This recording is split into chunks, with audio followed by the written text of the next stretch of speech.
Hi, welcome to VEDO day, 21. Yay. This is crazy. I'm like almost done. First, I'm going to apologize because I usually make notes for my videos, kind of to like a little outline to kind of figure out what I'm going to say and the flow of things. And I have no notes for this, so it might be a train wreck and it might be really long, so I'm sorry about that. But real quick, I wanted to say that Luther is like super duper constipated. So I just spent 5 or more minutes doing rectal stim.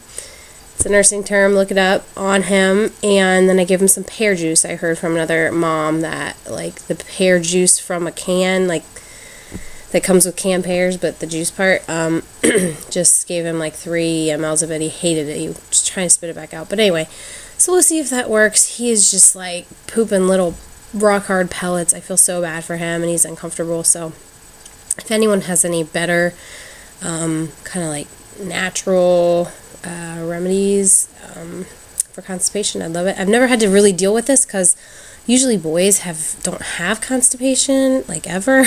And so he's my first one that has had any issues like this. So it's kind of weird. Anyway, I thought I'd mention that. Well, let me keep going on why we decided to have a home birth. Well, you heard my first and second birth story. What I failed to mention was my birth plan. Now, I talked about the birth plan and how it's funny that every first-time mom does it and it never works out the way you plan. But I didn't talk about what mine was. Well, mine was just like every first-time mom. I guess that's why I didn't talk about it, was because, well, my computer's like shaking today, sorry.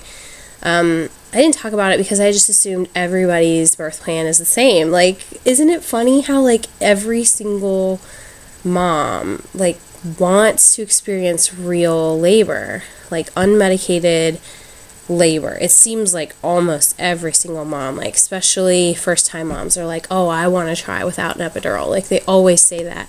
And even moms who have had like C-sections, crazy, they've all had planned C-sections for whatever reason. They're like, I just want to go into labor just once. Like I just want to experience it and then maybe have my C-section. Like it's so funny. Everybody says the same thing. Like we all have this desire to experience the pain of labor and delivery. And it's so weird. It's like, a curse that we have. It's in Genesis 1 that that God greatly increased the pains during childbearing after Eve sinned and ate the apple that she wasn't supposed to. She disobeyed God. And so that's part of the curse. And there's other aspects to that. And so it's kind of funny. I was just wondering today, I wonder what it would have been like if there's a lot of things that would have been crazy different. But anyway, I was just thinking about that and why we all want to experience that pain. It's just so interesting to me. But it's totally true, and it was true for me. So even with my induction with Joel, my first baby, the labor that lasted 24 hours, I went 12 hours without an epidural, and I had the Foley balloon in. It was like physically opening up and dilating me because I wasn't dilated at all. And it was extremely painful. Like I was having like spasms. Like my contractions were like, I had like one contraction that was like my uterus just like spasm. Like it was really tight ball contraction for 10 minutes. And I didn't know that was like a spasm or that was like a really long, like I didn't know what was going on. I was just like, oh my gosh, I cannot believe how much this hurts. And I wasn't even at 3 centimeters. So I went through all that until I got about 12 hours into it. I was at 3 centimeters. We pulled the Foley balloon out and they broke my water, which was extremely painful without an epidural. They like couldn't get it and they went in 3 times. It was awful. It was so painful. And they lay you flat on your back, which is that pregnant 45, you're uncomfortable just laying there flat on your back anyway. It was awful. And then when I was only 3 centimeters, I was like, wow, I got a long way to go, and this is awful. So I'm going to go ahead and get that epidural. Well, and then as you know, at the end, I explained that it wasn't really working. So I was able to move my legs around, which I'm glad that, I mean, looking back, I'm so glad that it didn't really work because I was able to get the baby out. And I feel like if I hadn't gotten on my hands and knees, then the baby would not have come out. I mean, his head was like crooked, and so his full pressure was not on my cervix. When she went in to feel his position, she could like easily feel one ear but not the other, because his head like never straightened out. Even when he came out with like a cone head on this side of his head. Anyway, that wasn't planned. That was an extended birth story of the first one. So, you know, I had that desire to not have the epidural, but it really wasn't even possible. I mean, not with an induction. I just don't know how people would do that. Although my mom said she had Pitocin and did not have an epidural. She didn't have an epidural with 2 of them. So I'm like, my mom could do it, I could do it, right?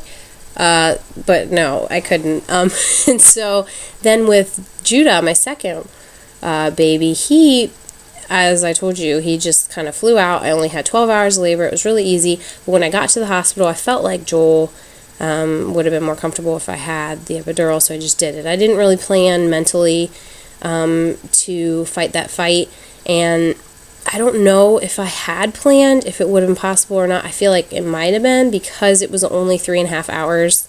Like, I could have done anything for 3.5 hours of hard labor, like, and pushing. I feel like I could have done that. That's not hard. Like, come on, 3.5 hours is not very long. So, but I did, you know, I got there and I just kind of went with what was easiest, I guess, because I hadn't planned, like prior proper planning. I just didn't plan. And so, I got the epidural. And then after he came out so easily, I really, like, immediately I was sad. I was like, you know what, thinking to myself, you know what? This is probably the easiest delivery you will ever have. I mean, because he was so small, and you just totally messed up by getting an epidural. You missed your chance, right? Well, then 30 weeks into my pregnancy with Luther, my third boy,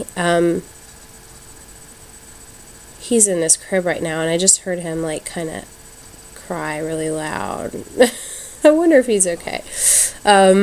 Maybe I'll take you with me to check the monitor. He's probably not happy here.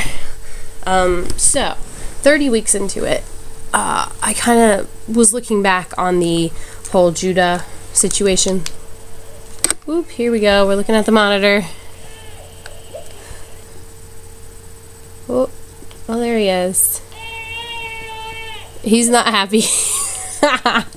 He's okay. He's tired. So I'm going to just turn the volume down there. And we're going to continue. So 30 weeks in, I started actually thinking about the labor and delivery of Judah and Joel. And I was just like, you know, here I am again, not planning. And I'm going to end up doing the same thing I did last time. Like, it's going to be the same, because when you get to a hospital, that's all they have. I mean, you can't do Stadol or Nubain. Like, from my quarter in nursing, like, I saw that anytime you gave Stadol, which is just is it a narcotic? I don't know. I think it is. But it'll just kind of take the edge off. That's how they explain it. It's an IV push med. And almost every time they gave it to the moms, the baby's heart rate would drop.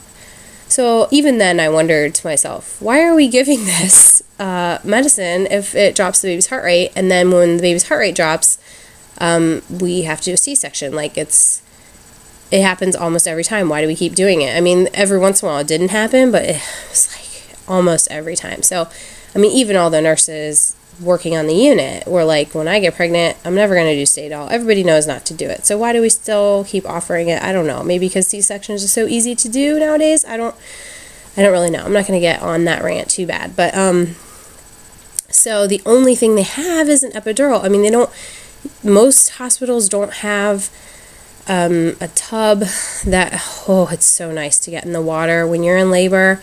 like there's just pressure, there's weight, like you're so heavy, and the contraction, everything's heavy and hard, and then you get in the water and it's just like, oh, like you're just like lifted up, like I don't even know how to explain it. It's wonderful. It is so wonderful. But that really didn't go as planned either, but I'll get into that when I tell you my birth story of Luther.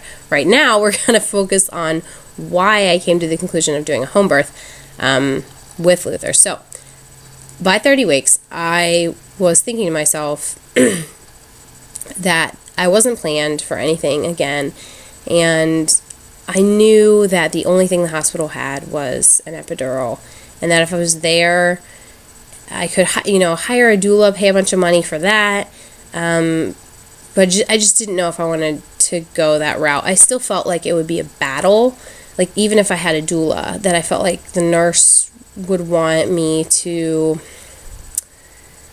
just wouldn't say anything, I guess, and the doula would just be encouraging me and helping me, and I felt like it would be like kind of like a constant war, and I know it's not a war, but there's pressure. A lot of the nurses like it to be easy. They like you to be flat on your back, and they like it to be predictable too. They like to crank up the Pitocin and have you dilate at 1 centimeter per hour, and they like it to be, textbook perfect, and when you don't get an epidural, it's not that way. So it's just, I knew it was going to be difficult, and my labors are long anyway, so and I thought about, well, I'll just go to the hospital at the last second. I don't know. So I just thought, what are my other options? Well, there's only one birth center in the state that I'm in, and it's like an hour away. So I looked at that. It's actually not freestanding, which means it's not like on its own. It's actually inside a hospital, which in some ways was comforting to me, but in other ways I was kind of like, well, like, do they just transfer you the minute something goes like not planned?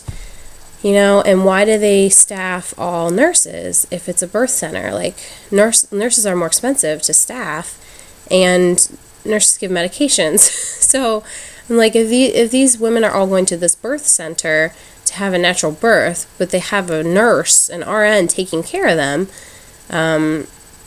that just seemed a little conflicting to me. So I actually asked around, I looked online. It was really hard to find midwives online, but I found some, and I would talk to one, and one would give me a phone number for another, and then another, and then another, and so I just talked to some midwives who actually gave me the numbers of some women to talk to who had gone to that birth center, and one actually that experienced a birth at the birth center and a home birth, and she basically said exactly what I thought, like that. It was a lot like a hospital birth. It was more comfortable because you had the tub, which is excellent, but, you didn't have your midwife with you laboring the whole time. You had a nurse who, it actually stayed the same nurse the entire time, which is nice, but it wasn't your midwife. Your midwife would come in near the end and deliver the baby, as long as everything went well. If not, then a doctor would come in, and then you get transferred to the hospital, and she basically just confirmed everything I thought. And I talked to someone else who only had the babies at the birth center, and she was considering in the future doing a home birth, but anyway, and she basically said the same thing. And so I just thought, okay, my options are home birth, birth center, hospital. Those are the three, and it just sounds like, I know what the hospital is, and kind of don't want to go that route again. The birth center route sounds a lot like the hospital route, and it just doesn't sound great. I know I'm crazy to like want the best plan ever, but like I want it to be perfect. I want exactly what I want to do. I guess that's just too much to ask, but I was like, I guess my only option is a home birth. And so it wasn't really like I wanted to do it. It wasn't like I was sold on it at all. Again, in my state, the law is kind of fuzzy, and so certified nurse midwives can't bring medications to the home. So the midwives you have are like lay midwives, and so you really have to choose like full-on medical care at a hospital, like you know, beating everyone, like, just, you know, with the fight, just like, no, I don't want to do that. Can you do this instead? Well, we've been cranking up the Pitocin too much. Can we lay off it? Well, you know, can I get up and walk around? Do I have to be on this monitor all the time?